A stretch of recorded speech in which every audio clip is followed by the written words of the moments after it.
Hello and welcome. It is great to have you back on To the Final Bell. We are back again for season 2024, and I must say, back by popular demand. We're a little slow to get started, but the number of questions I've been receiving about, hey, when's the podcast coming back? Well, we are back, and the best news is that I am back with Meg McDonald. Meg's managed to put up with me for last season, and somehow you still wanted to come back. That's a great sign. No, I wanted to be here. I think we're going to field some accusations that we were not going to be here. Then the Cats get off to a flyer, and now we want to jump back in. But I wanted to be here the whole time, mate, and I'm happy to be here and happy to be talking about some success, some early success. I know we're going to talk some serious footy about the way the Cats have started. Looking forward to Easter Monday, and in particular a massive milestone. But I got to start by saying you're repping hard today. You got all the Cats gear on. I'm just that excited. No, I did.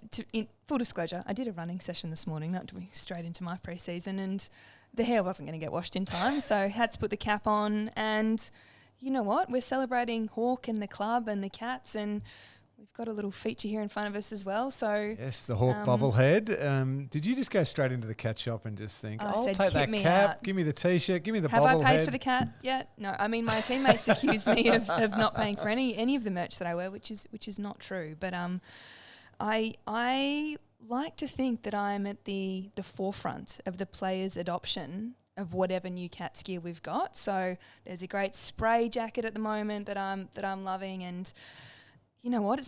I'm a massive movie fan. It's been awards season, and there's a lot to do with your look, you know, who you're wearing. I'm wearing the Cats shop, everyone. So nice. I love it. Why not? After two terrific wins, just rep that stuff. We're going to quickly talk about those. I know we are coming to you post round 2.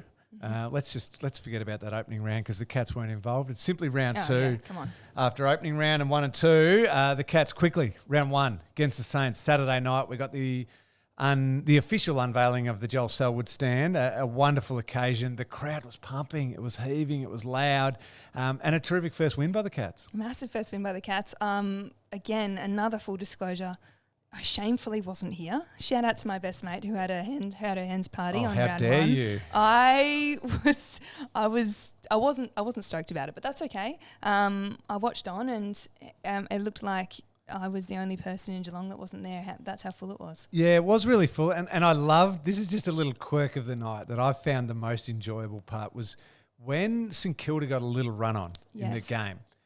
There was this huge contingent of St Kilda fans. Yes. And down the river end, the player stand end of the ground, they had a full proper cheer squad behind the goals and a full big bay, and they got the St Kilda chant going.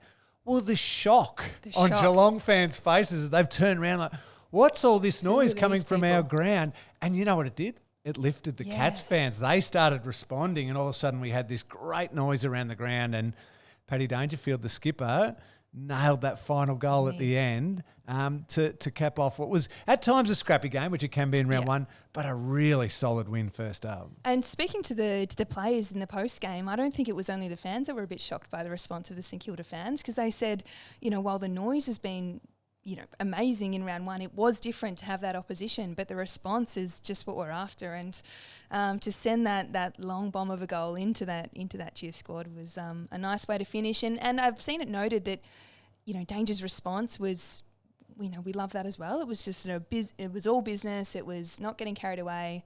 Yeah, I just did that and on to the next. All right, give me your biggest highlight of the night. I'm going to give you a choice of 2 outside the Dangerfield goal. Yep. Was it the Jeremy Cameron just piece of individual brilliance and goal of the year nomination, or was it someone who is now my family's new favourite player and the Rising Star nomination, Ollie Dempsey? It's got to be Ollie. Because the goal of the year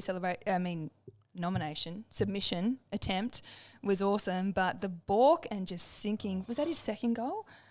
I think first goal. First goal. I mean, thank you, Jakey. That was Jake. No, she's all over it.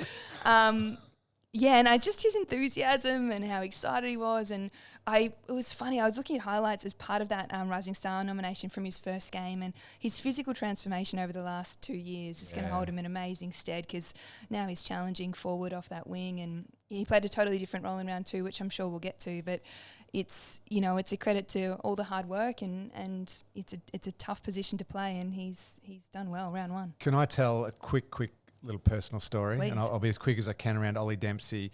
Leading into that round one clash, I was trying to convince my kids anyway to make Ollie one of the new favourites of the household. Not just because of the excitement of his talent, but because of something special he did in the Geelong Essendon practice match here a few weeks before round one. So I brought my 3 kids along, like a lot of other people. We sat in the new Joel Selwood stand just to have a look around, a bit of a sticky beak. Anyway, the game unfolds. Game finishes, as all the kids do, including mine. They all swarm down onto the fence and they all desperately want a footy or a high five off the players. Ollie came over to my kids. Now, he didn't know they were my kids. Yeah. He came over. Henry, my middle boy, was pleading with him for a footy.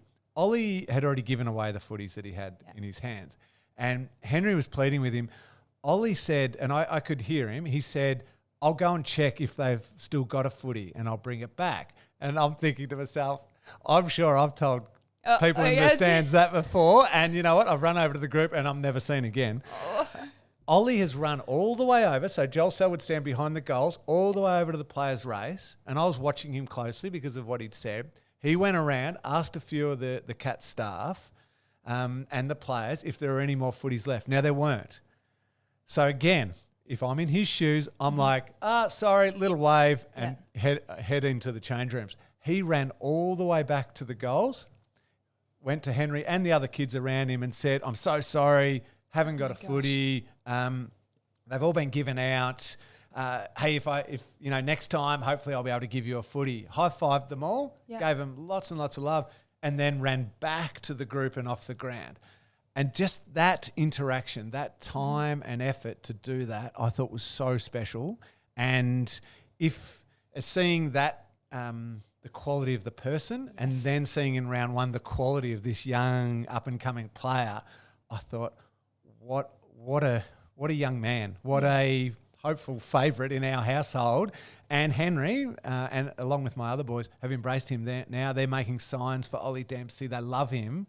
Just because of that, the personal touch, but also the excitement on the field. So it's pretty cool. That's such a good story. And I think it's, you know, indicative of a lot of our players. And I think, you know, one thing that I don't think is necessarily recognised enough, and it is certainly here, is the correlation between those kind of behaviours and on-field performance, because it speaks to an ability to apply yourself, give time, recognise the people around you and what they bring to the experience. And I mean, it might be a long bow to draw, but I think, you know, having that kind of attitude and that kind of outlook and investment really, you know, holds you in good stead going forward as part of your profession. No, 100%. And I think you can draw a direct line because of the quality of the values there. We move on to round two. Yes. And a different sort of challenge heading over to Adelaide. At the Adelaide Oval to play against the Crows. The Crows who lost their first game and were probably a little bit grumpy at themselves that they dropped that one. So it was always going to be a challenge. Then throw in, so Tanner Bruin misses after the injury in round one. And then a couple of late withdrawals, really important late withdrawals for different reasons. Tom Atkins goes out and Mitch Duncan goes out with the birth of number 4. Number 4. Congratulations, little Parker Duncan was born. Is it PJ? Are we going with? I'm not sure. PJ? PJ. Yeah, okay. Yeah, PJ. That's so sweet. And he made the dash. I think it was all, I know Demi, his wife, and I think it was all kind of going to be well organised, booked in, and as can happen, kids aren't going to play ball with that sort of timeline. It all got sped up a little bit, and Mitch had to head home. So late withdrawals, important late ones, but the Cats handled it really well. Didn't they? I mean, I hope it's okay to say I was in the gym here a couple of hours before the game, and I think Nigel Lappin was over here. He wasn't in Adelaide, and he'd said, if we get up in this one, considering, you know, a couple of tests that we've got and who may and may not be in the side come the first bounce, then we've done really well. And we did, and you could see that in the way the players that reacted. It was, I'm sure, incredibly disruptive, but it also galvanised them, and they knew what was at stake. It was perhaps, who knows, perhaps a season-defining win on the road early to you know, say we've got depth and we can apply ourselves and, you know, take it to the Crows. And we know the importance of those early wins. We saw the flip side of it last year where the club went 0-3 and you're always scrambling then, playing catch-up and, you know, players maybe just, you'd love to give them one more week, but no, we need them back, and those sorts of decisions come in. Early wins, particularly interstate wins, become crucial. Game number 150 for Tom Stewart. Oh my gosh. And did he deliver? I mean, the guy's a joke. I'm sitting on the couch watching, being like, this bloke is on another planet at the moment. It's like his, mastery of his position and the game has just gone to a whole other level. I mean, his confidence must be supreme, but I'm sure he would be the first to acknowledge all the things that have to happen in the team, in his preparation, and particularly around him in the back line for him to be able to deliver like that. That being said, if all those things has happened and it was another player, could they perform at the same level? Possibly not. I mean, mastery is a good word, because he is at the moment, and particularly Friday night, some of the intercept marks that he took, and he along with a number of others now have the record in the AFL for a number of intercept marks, he made them look simple. Oh my and gosh. when he's making them look as simple as that, that means that his decision-making and timing, positioning, athleticism, everything is working in such perfect unison that he's just arriving, the ball lands there, and everybody else who's watching on TV, because we only get that picture of when he takes that mark, is thinking, that's ridiculous. That was just a simple mark. How does he do it? Surely the Crows can... Surely Pedler's playing stop on it. him, Yeah. that sort of thing. There was one in particular in the first quarter where I think he was in a one-on-one, and then a second 1v1 came over the top, so ultimately it was a 2v2, and he took it above his head. He's out-positioned his opponent and then held onto it while he's getting smacked from behind. I'm thinking, that is just so strong. As you say, it looks so simple, but that is so hard to do. And then obviously his ball use is fantastic. But what struck me in round one, with his performance, is his press decisions and the precision that he can get with his timing at arriving the ball and the man and the contest to assert himself on. It's really amazing. I mean, he's rightly been lauded in the media this week for an incredible 150 games. It's a ridiculous resume for 150 games. That's a resume we're talking after 350 games, which we're going to get to. We're going to get to very, very soon. But shout out to the whole back line that game, honestly. I think, the way they held their opponents down for him to play that game, and when it was time for College Asney's had an amazing start of the season, or Henry or any of them to perform, they won their battles as well, because we conceded a bunch of inside 50s. Yeah, that's the thing. To Adelaide's credit, they didn't stop coming. And they, even late, there were those little moments, but they just held on strong enough. The Cats back line. Big shout out, Brian Myers was superb. I thought Maxie Holmes continued some really good form. Is he still one of your family favourites? Absolutely. Good. Yep. Ollie might have jumped, but I think Maxie will sit right there. That new group who are coming through, where you've got Ollie in super early phase and Jai Clark in super early phase, but then Maxie Holmes now in that, that sweet 50, 60, as they start building towards that number of games. That's a pretty cool phase to be moving into. I want to take a break in a second, and I want to move on to Easter Monday, but really quickly, just on those injuries, you do know a hell of a lot more than what I do. Tanner Bruin, who missed, what are we looking at for him? I think there's a health update coming out later in the week, but I think he might be a test for this coming game. But I think Tom Atkins, Jack Bowes, I think they'll be good to go, hopefully, Cats fans. Good to go. Excellent. Good to hear. And as you said too, if with that health update, don't forget, jump on the website, the Geelong Cats website. That will give you all the latest. Paddy Dangerfield, it seems like standard hammy. I know. What is a standard? Well, I always true. think There's it's probably no such hilarious thing as a standard. I know. The authority with which commentators come out and say, "Oh, that'll be X amount of weeks." Yeah. How do we know that? No, and I mean, when we say a standard, it's that sort of 3-week mark. But you're right. It can be a simple one that's maybe 2, or it can be a 4-5. But that it doesn't mean it's the end of the world type thing. It's just the way that it heals. So he will definitely miss time. Sometime. It sounds like it. Has he declared that himself? Oh, okay. Here's me being like, I don't know. Let me recommend you jumping on the Cats website when the health update comes out for that. Don't take that one as gospel exactly what's going to happen. Just before we do take a break, the VFLW round 1, Meg. Unfortunately, the Cats going down to the Blues. Yes, they went down to the Blues. I think it'll be a really interesting competition this season, as they've taken all caps off how many AFLW players can play week to week. So I think we will get some close games. some ones with a pretty big score disparity. So I think they were happy with 3 of the 4 quarters on the weekend, but the Blues got the better of us in the third. You know this better than me. It would be a tough balance, isn't it? You've got the AFLW season starting when it starts, but it's now a slightly longer season. Your pre-season is going to be built into that. How much footy do you want to be playing during the season? Yeah, you're trying to guess how many, particularly the young and developing players who are going to be the ones playing VFLW, guessing how many games they'll play in the calendar year is quite hard. So I think get a few games into the ones that may or may not play a lot of AFLW and hopefully accelerate some development. And the VFL, they went down as well. So VFLW, VFL, we didn't get the wins. They lost to Werribee by 53 points. But both back at GMHBA this weekend, I think, for another doubleheader. Excellent. I love the sound of that. And then we can look forward to turn it around. Easter Monday, taking on the Hawks, and a particular milestone, but we're going to get to that next. Welcome back. It is great to have you with us on to the final bell. We are talking a very, very special player now. We're going to talk Easter Monday and the Cats versus the Hawks, which is obviously a big rivalry. And what better person to be celebrating a milestone than this bloke? Let's spend some time on just how great a player that Tom Hawkins is. Game number 350. He is without question, in my eyes, the greatest.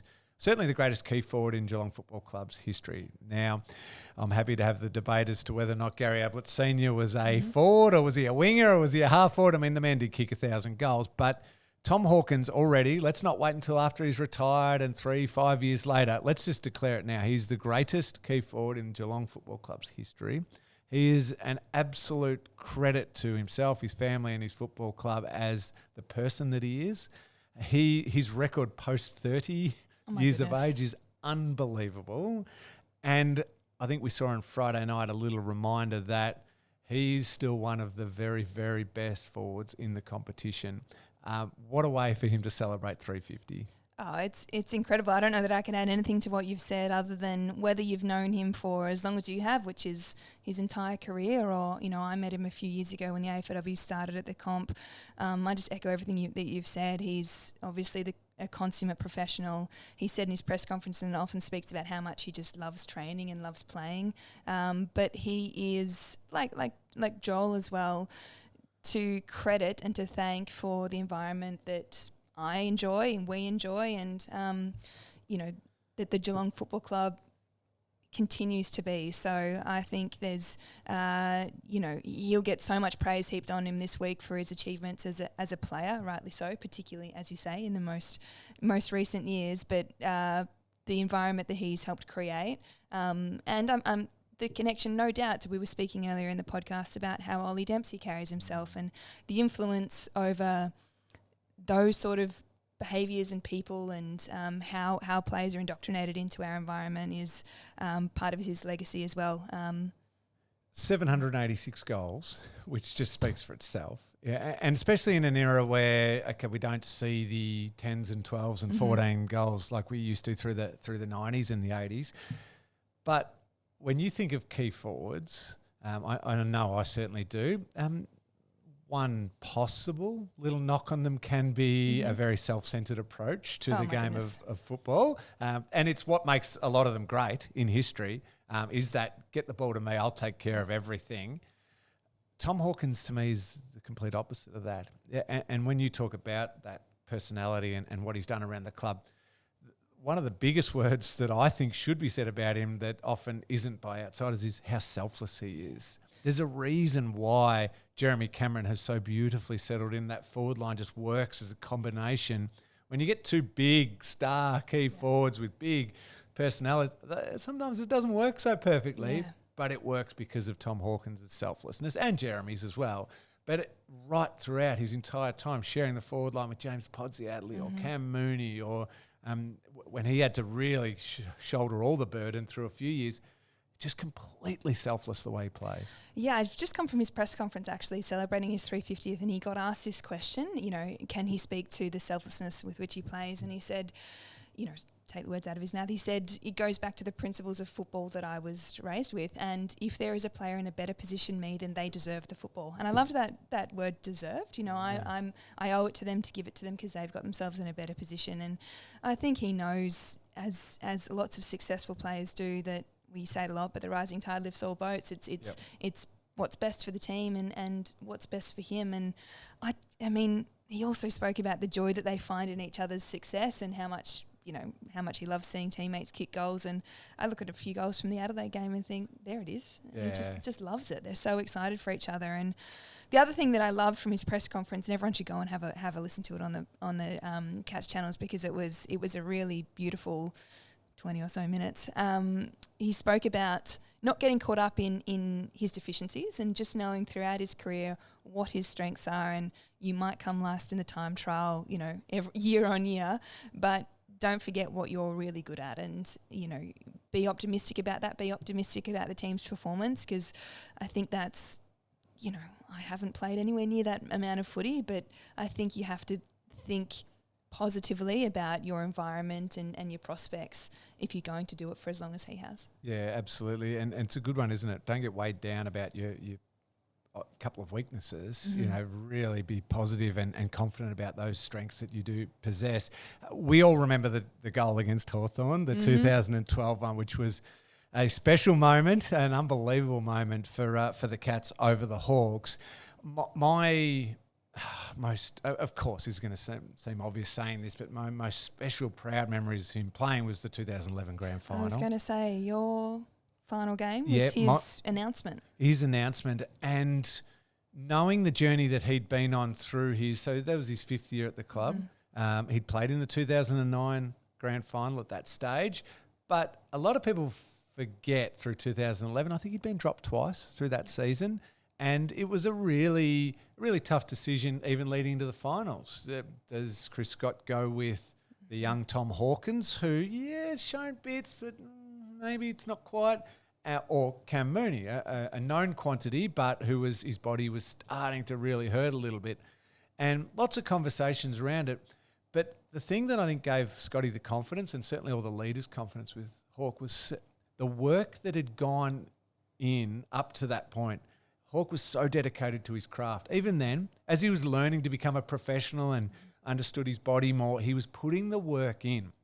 Now, it hadn't started completely flowing yet and hadn't been perfect, but through that final series then, his first final was really solid. His prelim final was building.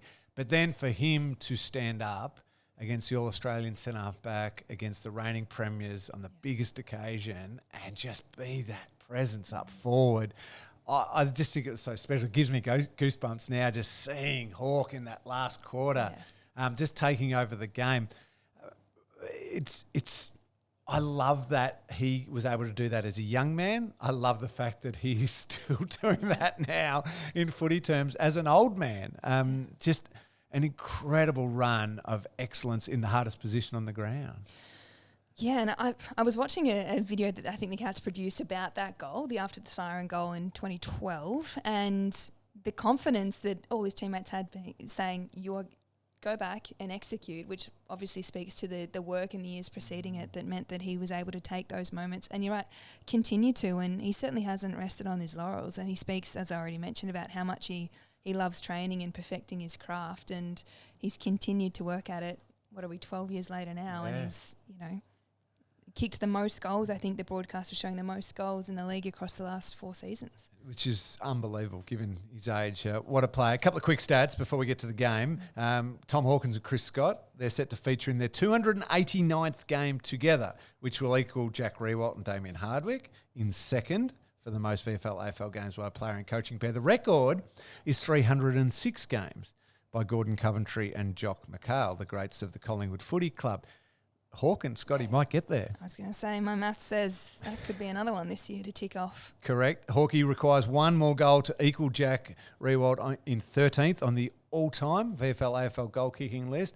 As I mentioned, 786 goals he currently sits on. Jack and Tom Hawkins are set to pass John and Josh Kennedy in outright 7th for VFL AFL games played by a father-son pairing. Jack played 182 and Tom is currently on 349, about to be 350. So some cool milestones there. Not that he'll really care about the individual things, but how many does he kick on the weekend, do you think? He's kicked a bag of 5 on Easter Monday before. Yeah, this will be an interesting challenge against the Hawks. So I thought the Hawks were, pretty ordinary against Melbourne. But the way they played was very unlike. It was like they were trying something. Now 50 marks or something in the first quarter. Yeah. Sam Mitchell acknowledged at post-match, that's not what we wanted. Yeah. They almost became too coachable for him. They'd been talked about controlling the ball, and then they went to the nth degree. I'm expecting a little bit more pace and speed and dare, more what we've seen from Hawthorn over the last year or so as they're a developing group. I know Geelong and Hawthorn are at different phases of development and everything like that. It's always a dangerous game when these two teams come together. Oh, my goodness. I was looking at the history of Easter Monday clashes, even in recent years, and you're thinking these are always great games. I think, it was our first win of the season last year. I think they had one of the best quarters that's ever been played, kicked 10 or so goals, but I think might have dropped one the year before that. I mean, guaranteed to have a great match, and if not a great match, then a great celebration. Yes, let's hope there is a great celebration. Basically. Yeah, get there, make it a big crowd. There's a special membership offer too, Meg, to do with Hawkeye and his big milestone. We're running with the number 26, so we're going to celebrate Tom Hawkins' milestone with a membership offer that will see Cats fans be able to have 2 tickets to use at any Geelong Cats home games or the round 3 game at the MCG against Hawthorn. So just to be clear, it's not for any other away game, but if you buy one this week, you can get yourself to the MCG and help us celebrate. So I think the offer expires on the 3 p.m. tomorrow. So I think there's some sort of 26-hour little setup going on there in honour of our great number 26. Yeah, there are a couple of terms and conditions. Offer available to new membership purchases only. Cannot be exchanged for existing products. Membership is for access only and does not include a members Cats shop voucher. And as you mentioned, 3 p.m. Wednesday, 27th of March is when that offer expires. But if you jump on and grab it, you can head along on Easter Monday and cheer the Cats on against the old rivals and celebrate Tommy Hawkins' wonderful milestone. A couple other milestones into the game too. Well, Paddy, we don't know, but let's hope he does, but maybe he doesn't. Whenever he next plays, he'll play his 324th game, moving into the top 50 of the games list. Something tells us it's not the last 350th we'll be celebrating. No, very true. Zach Toohey earns AFL Life membership, which is 300 official games, which includes pre-season, state of origin, international rules, etc. I mean, what an achievement by Zach, coming over from Ireland to achieve AFL Life membership. And Ollie Henry's 50th AFL game, following in the footsteps of his brother Jack, whose 50th game was also Joel Selwood's 300th and Gary Ablett's 350th. So the Henry boys just love getting involved in the big occasions. I know, they clearly feel a little awkward about it, but what a moment to share with the greats, the greats of the club. Get yourself in the picture in the background and say, no, it's my 50th as well. Yeah, and set your sights on another 300, and then you'll be the one getting cheered off. So, I mean, you were speaking before about the next crop of players who are taking ownership of the team. Ollie I don't know how many goals he's kicked across the first 2 weeks, but his assists have been up and he's playing a vital role, sometimes out of the square for the Cats. Yeah, it is. I love the different ways they're using it, and that's right across the team, I think, the flexibility of the group. I mean, you've got, Stewie's a staple down back and Hawk and Jez up forward. I get all, but even with Jez roaming around like he does, it has real flexibility and obviously hopefully going to test the Hawks on Monday. A couple of upcoming fixtures as well. You touched on already in segment number 1, but the VFL and VFLW fixtures. So Saturday, 30th of March, this Saturday, 11:05 a.m. here at GMHBA Stadium is the VFL against the Box Hill Hawks. And then after that at 2:10 p.m, the VFLW also taking on the Box Hill Hawks here at GMHBA Stadium. So plenty of action over the Easter weekend, culminating in hopefully a win for the Cats against the Hawks. I want to take another break, Meg, just because I'm conscious of time and the fact that we have so many questions coming through from our wonderful listeners and wonderful fans. And I want to dig into a few of those up next. Do it. Welcome back. It is great to have you with us on to the final bell. Meg, let's get stuck into some questions. Yes. We do have a number coming through. And as always, please send your questions in. Or your comments. I had actually a scroll through today and, I there was one particular one that I liked that I think it said, long-time listener, first-time questioner, go the Cats. No question mark in sight. Perfect. But loved it. We love a very succinct statement. That's very nice. This one is from Billy Got None. I love some of the names we get because they are to have the NUN. at Billy Got None. Yeah, NUN. Tell me a bit about Jai Clark's role. Looking good, by the way. Isn't it? I understand more and more about the excitement around him and obviously the high draft pick.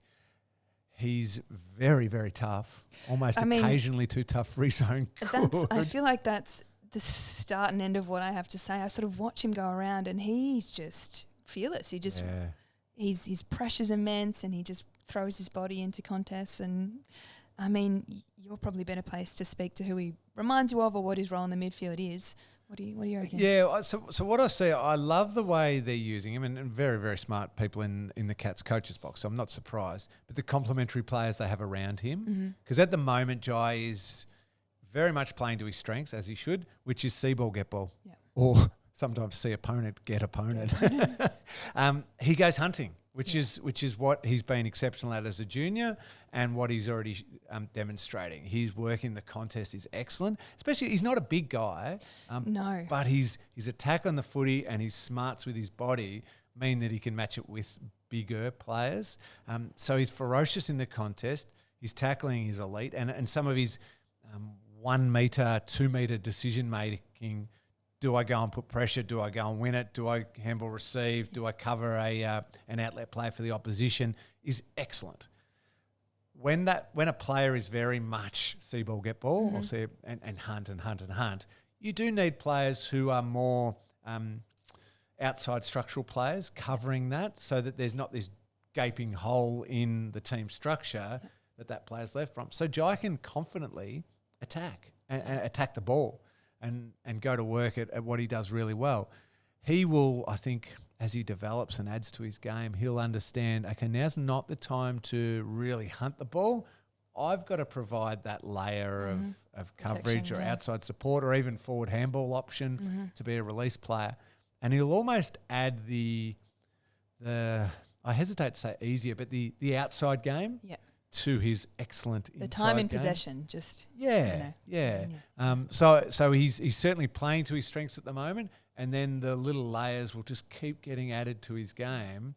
And I like a lot of Geelong people, I think he's going to be a wonderful midfielder. Well, we were asked about him all last year, and then you forget that this was his 2.005th game. It was the third time that he'd been named in the AFL team. So, I mean, I think there was another question. I don't know if we're going to get to it, but another question about who's the next Rising Star nominee for the Cats after Ollie. So maybe Jai's looking all right. Yeah, it has that feel, and I think he's already the comfort in the chaos and ferocity and speed of AFL football so early is a really positive sign. I mean, I don't think the game started slowing down for me enough where I could really calmly make decisions until probably sort of game 40, game 50, where you start thinking, okay, I'm not going to get destroyed every time I pick up the ball. Yes. I can actually see a teammate and use a teammate. So it's cool that he's already looking like he's feeling like that. So thanks for that question, Billy. This one's from Reese Oakley. You want to handle this one as a defender, Meg? Because I don't want to touch it. Who's better, Scarlett or Stewart? I mean... I feel like you've got the historical knowledge to answer the question. So, and I find myself incredibly biased because I, was coached briefly by Stewie, and I look at him now as a fellow player at the Cats and think, how could anyone have ever been better? Perhaps if he does it for another 150, perhaps it'll be beyond doubt. But I know that some people would argue Scarlo's not even the comparison that we should be making. Who do you think he's most whether better yet or not? Yeah, he plays taller and marks it more than Corey Enright, but it's that, not just because of the 44, but that, intercept, play on, but come off. I will say that Matty Scarlett straddled two different forms of football, where he was playing on the full forward who had the entire 50 to himself of the quality of a Matthew Lloyd or Barry Hall or any of these types of players, and had to beat them one-on-one. That type of football is non-existent now. Yeah. So you're certainly more within a formation, you're covering space, dangerous space, everything like that. Scarlo was able to adapt to the modern playing as well when it shifted to more that team defence. What about ball use? How do they compare ball use? Both as elite as each other, yeah. And Matt was probably, it was almost a little bit more revolutionary the way that he was playing deep full back, but then would still get it 25 times and use it and be super creative with others. And he had some pretty underrated players around him who were pretty special ball users, like Darren Milburn and those types of players. So Scarlo's still got the longevity and the career and the entirety, which is, well, if you want to look at the whole thing, shading Tom for now. But Tom's played 150 games and is riding a career which is simply remarkable. So I think you're right. The conversation more takes place in when Tom's finished about who's better, and it'd be a wonderful debate because it would be a celebration of two incredible footballers. Well, here's the thing, we don't have to choose because the Cats got both. No, I do love that. And it's funny, so quick tangent here. Patrick Mahomes wins another Super Bowl and everyone's saying, well, is Patrick Mahomes is the GOAT now. Greatest of all time. No, greatest of all time is the entirety of somebody's career. They're based in all facets of history. Patrick Mahomes is the best right now. Yeah. But Tom Brady is still the greatest of all time. So if we're talking about just defenders, Tom Stewart's the best right now. Yeah. Matt Scarlett's got an entirety of a career. So let's compare them down the track and have one of the coolest celebrations about their connections, the way they work together, and are both just remarkable defenders. This one's from Cara Joel Pole. Again, I told you I love the names. Jolie Poley? No, probably Joel Pole. Don't know. Either way. What inspired you to become a professional athlete? Tell us, Meg. I mean, I wanted to be a professional athlete when I was a little kid. I think AFL was not my chosen sport, but I think to live the athlete life and whether it's go to the Olympics or tennis is my sport. Tennis was your one, yeah. But I don't think you think of it in terms of I'm going to make money in the professional side of it. It's just how to live a dream, doing what you love and playing sport. What better? And I went to cut a long story short. I went into footy in my mid-20s to try and get active again, and one thing after the next, played the next week, went to the next training session, and I'm very fortunate to now have some money connected to my employment. And so I whenever I get asked that kind of question, I think the answer is go to training, pick up a footy, have a kick, enjoy it. If you love getting better, pursue that as much as you can, and if you're lucky, there'll be some professionalism at some point. It's cool what you say about the as a kid, you're not thinking about, oh gee, I hope I get paid for this and lots of money. No. You're just doing it because it's so fun, it's I love the challenge, I want to take that mark, or I want to get better at that kick, or that moment, or just being around people you really enjoy being around. Yeah, and sometimes the money and things can confuse that a bit. Sometimes I think, particularly as we're charting a course towards full-time professionalism, at the end of the day, you pour your time and energy and effort into it because you love it and you love getting better. Yeah. Good Similar call. for you? Yeah, absolutely. It was just a deep love of footy and the Cats. Kicking the footy in the backyard, pretending to be Mark Bairstow or Gary Hocking or Barry Stone or Gary Ablett Sr. I wasn't thinking, gee, I hope I one day get paid to do this. It's like, no, I just want to do what they're doing out in the field. It looks like incredible fun. And so that's all it was. And and you're right. Then each day you learn, and maybe you get an opportunity in a team that's a little step up, and you're like, oh, cool. I can compete with them, and I want to compete with them, and I want to know more, and I want to learn more, and I want to be better.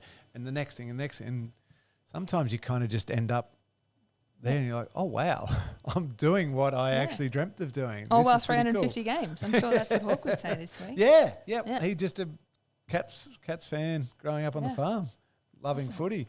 So thanks for that question, Cara. This one's from, I'll go just with Finn for now, because I'm not sure what those bunch of letters is. Finn, no, I'll go with Finn. Who's your early prediction for the best and fairest this year? 2 games in. 2 games in. Tom Stewart. Probably got a Tom fair Stewart. Yeah, it's the obvious one, isn't Grind it? will be up there again. Grind. Jez is always going to have Jez is up huge there. impacts. You know who just quietly back to 2022? And I reckon he started 2022 quietly until people finally realised how incredible he is and made All-Australian that year is Mark Blitzarves. Oh, great call. He's doing his thing of utility again. Yep. He's putting himself where he needs to influence. He's winning some crucial balls. He's sort of drifting and helping. His running's there. He's just so important. He's awesome. Yeah. So I think... That's not very articulate. I'm just in awe. I'm in awe. But that... And again, and this comes back to health of the list too. When you go, the back line's looking really sound and really well put together. And Jack Henry's back playing. I was going to say he's another one, yeah. Yeah, Blitz doesn't have to pinch hit back. He can play genuine utility. Or there's, as a midfield, it's a bit deeper. I know we're missing Cam Guthrie and we're missing Tom Hawkins and Mitch on the weekend, but it's got that depth to it, which means Blitz can be inside or on the wing or here, there. So there's a little bit of movement and he can do his thing. So I reckon he's a sneaky little one to continue to build a big, big season. Thank you to everyone who asked those questions. Please keep them coming in each week. We'll get to as many as we possibly can. I want to wind it up there, Meg. Great to be back. It is great to be back. It's great to see you. I want to, as the weeks go by, get more into how you're tracking with heading into pre-season, everything like that as we I'll also... let you know as I get fitter.